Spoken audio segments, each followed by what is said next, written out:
Today we're going to look at a stitch called the linen stitch. I have a sample here and I'm going to show you the 3 ways you can do linen stitch, and then I'll show you how to do it. First off, I used the solid purple and did linen stitch. You can see it's a very textured stitch, lots of texture, but you can't really see the stitches very easily. Then I added a color. I just added one color. And now you can really see how the stitches start to pop out, and it's an interesting texture and an interesting color change. And then I added a third color. And now you can really see some differences in how the knitting looks. It's a fun stitch. You get to see a lot of different texture and a lot of different color. So it really starts to show off when you add that third color. And there's a couple of different ways to do it. You can do it like a flat piece like this and work back and forth, and you knit the front side and purl the back side like you do in stockinette stitch. But you're constantly slipping a stitch in between the knit stitches or the purl stitches, and you're bringing the yarn back and forward depending on which side of the fabric you're working. So that's knitting it flat. Then you can also knit it in the round, and I have a sample here. I've been working on a cowl, and this is knit in the round. And I change colors every couple of rows. I'll take an old ball of yarn off and add a third ball of yarn. So I'm always working with 3 colors, but I swap out the yarn every couple of rows. And I'll show you how you do this. It's easier to work linen stitch in the round because you're always working on the right side of the fabric. So you just work around and around doing knit 1, slip 1, knit 1, slip 1. And I think the back of the fabric looks just as great as the front. It has a different texture to it. But you can see it has a great looking texture. This is a fun project to use either bits and pieces of solid color yarn or variegated yarn. You can see some of my colors run from red to yellow to green, and I like to use variegated yarn on these projects too. So let's get busy and I'll show you how to do this. Cut. So I casted on 24 stitches just for this sample. I'm using sock yarn and I'm using size 6 needles. Can't see that. Nope, can't hardly see that, but it's a size 6 needle. I cast on 24 stitches and I worked 1 row without doing any slips. So I started with a purl row, but you can start with a knit row as well. You also, when you're doing linen stitch, you want to go up a couple of sizes in needles. Typically for sock yarn I would use a size 3, maybe a size 4, but mostly a size 3 needle.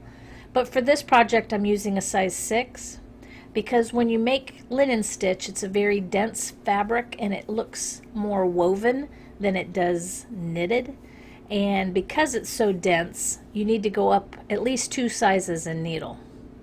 So I'm using a size 6 needle on this. So when you're working on linen stitch on a flat piece, you want to cast on an even number. When you're working on in the round piece, you cast on an odd number to make it work right. So let me show you what I do. I've just finished a cream colored row, and so my next color I want to pick up is the purple. So I'm going to take my yarn and move my cream to the end of the line, and next I'm going to pick up the purple. So I move my cream yarn over, I move my turquoise yarn over, and I pick up the purple. I'm going to start using the purple. When I'm finished purple, I'll just move it to the end of the line and then I pick up the turquoise. That helps me keep track of which color to start next since I'm working 3 colors. So let's get started. This is just as if I had just picked it up, just did my cast on row and my all knit row or all purl row. This is how you start the rows. You always start with a knit one. Let me move my camera in just a tad so you can see a little bit better. Whoops, other way. So I'm going to start with a knit one. Let me see if I can get my focus to be a little better. There we go. So I'm going to start with a knit one. I'm going to knit one stitch, slip the next. But to do the slip, I want to bring the yarn to the front of the work, to the front side, and then I'm going to slip the next stitch. I'm going to go into the stitch as if to purl, but I'm not going to purl the stitch, I'm just going to pull it off. Then I bring my yarn to the back and knit the next stitch.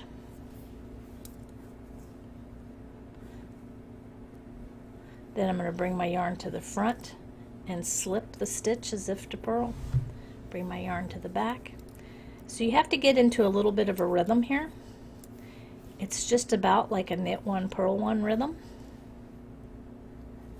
Knit one, yarn in front, purl one, yarn in back, knit one. So you get in that rhythm. It's hard to remember not to purl because you go into the stitch as if to purl, but you just want to pull it off.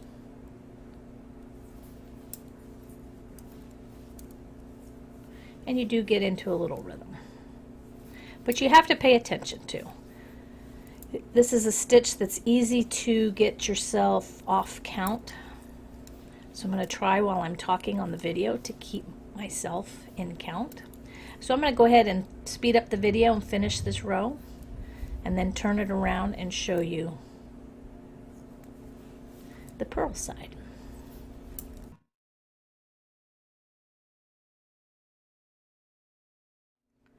Okay, now I'm on the purl side. I'm on the back of the fabric, so I'm going to start off the row with a purl stitch. I'm going to be purling the white stitches and slipping the purple. So it makes it a little easier to tell what you're doing with this stitch when you're using 2 colors or 3 colors. If you're using just the purple, you really have to keep track of if you're on the right side or the wrong side. So I'm on the wrong side, and I'm going to start with a purl one, and now I'm going to do a slip. But this time, to do the slip, I'm going to move the yarn to the back, go into the stitch as if to purl and pull it off, then bring the yarn forward and purl,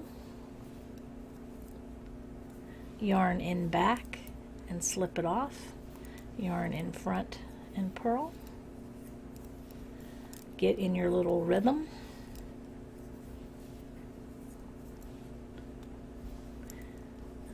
And I will speed this video up and get it to the end of the row, and then I'll show you how I change colors.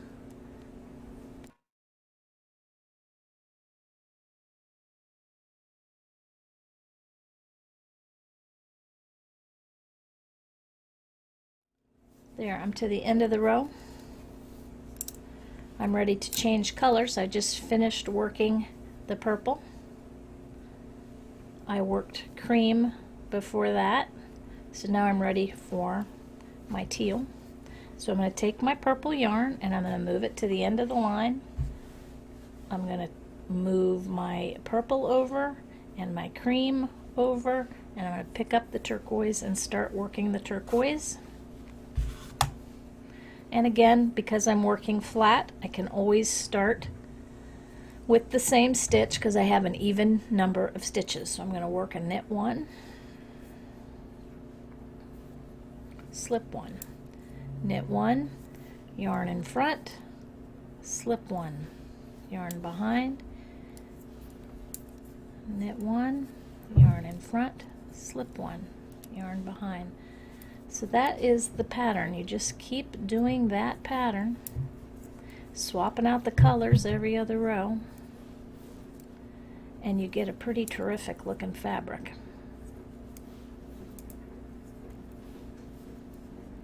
The colors, the 3 colors really makes a difference.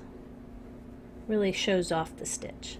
So let me get the working in the round set up, and I will show you the difference in how the stitches look a little bit different when you're working in the round.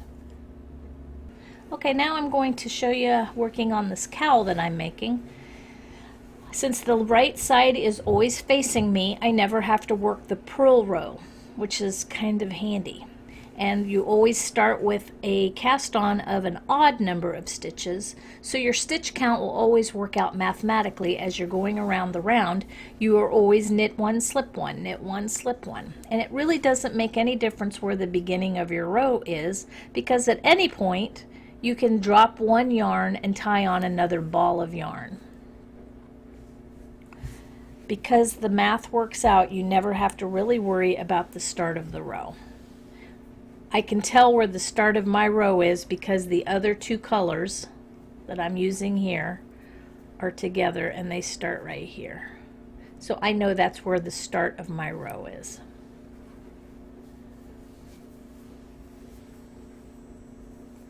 Alright, so because I'm always working on the right side, I can just always do knit one, slip one, knit one.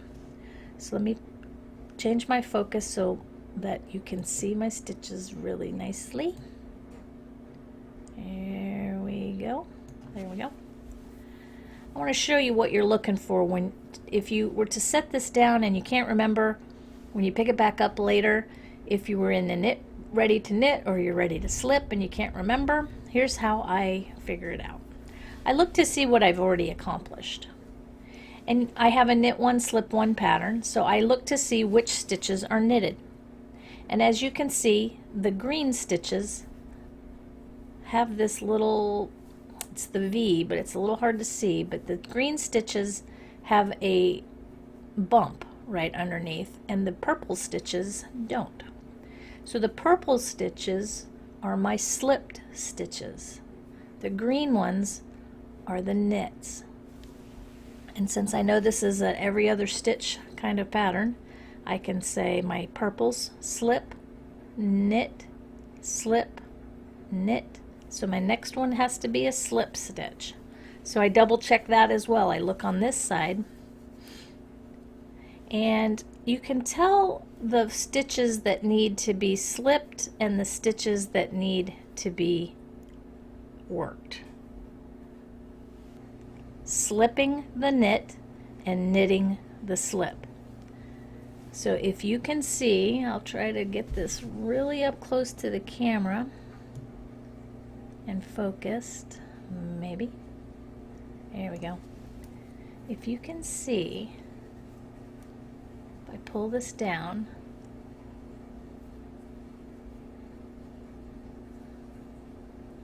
this stitch that I'm about to take care of has been worked the row before, the row below. It has a little knit stitch. So I am going to slip it. Bring my yarn forward, slip, go back. Now you can see this is a little more obvious now. The green stitch has not been worked. You can see this little purple yarn that comes across in front of it. That means that this purple stitch was knit the last time. The green one was slipped. So this row, I want to work all the slipped stitches. So it was slipped on the row below, so I'm going to knit it this time. Bring my yarn forward, slip, knit, slip, knit, slip, knit, and you just get into your rhythm. It's a little trickier when you're using variegated yarns because of the way the yarns change colors. So it can be kind of tricky to remember which ones am I knitting and which ones am I slipping. But if you can recognize what the stitch looks like sitting on the needle, what it looks like as a knitted stitch and what it looks like as a slipped stitch. So that's a knitted stitch, so I'm going to slip it. And that one hasn't been worked, that green one, so I'm going to knit it. That's not really all you have to pay attention to. It seems like a lot, but you do get into a rhythm, and it does make for a fun fabric. So I hope you give this project a try because I think you'll really enjoy it.